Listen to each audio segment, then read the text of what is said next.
Hi, in this video we're going to show you how to add the upcoming taskbar search box to Windows 11. So this is not out yet, depending on when you watch this video. So it's something that's available in the Insider Preview editions of Windows, depending on which version you're running. So we assume this is probably going to come out in the final version at some point, but you never know for sure. So right now they're testing this desktop search box here too as well, which is fine as long as you're on your desktop, but if you have a bunch of stuff open in front of it, then it kind of negates the purpose. You might as well just open your browser.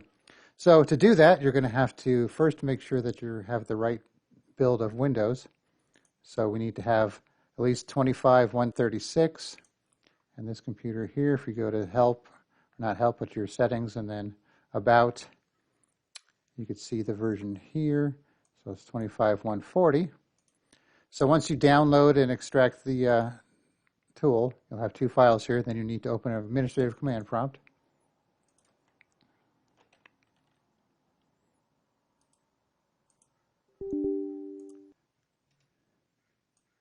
Then you need to navigate to that directory.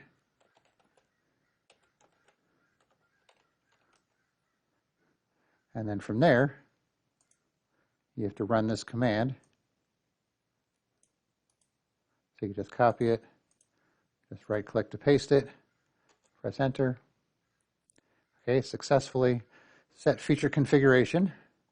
All right, so now we need to restart the computer, so we'll be right back for that. Okay, so now that we're logged in, you can see we've got our new search box here, and the widgets button has moved over and looks like it changed a little. So if you don't want the widgets, you could just right click taskbar settings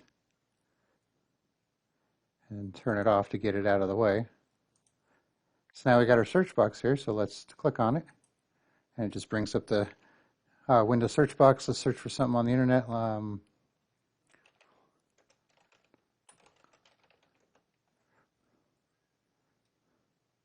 So it'll open it up with Bing in Edge, and then you could search whatever you like. And let's search for local files. So we got this local file here too. So you could use it to search for web searches or local files and folders on your computer. So it's similar to just clicking on here and then clicking on search. So it's just one less step, I guess. So it's not super exciting. So it's up to you if you want to try it out or not.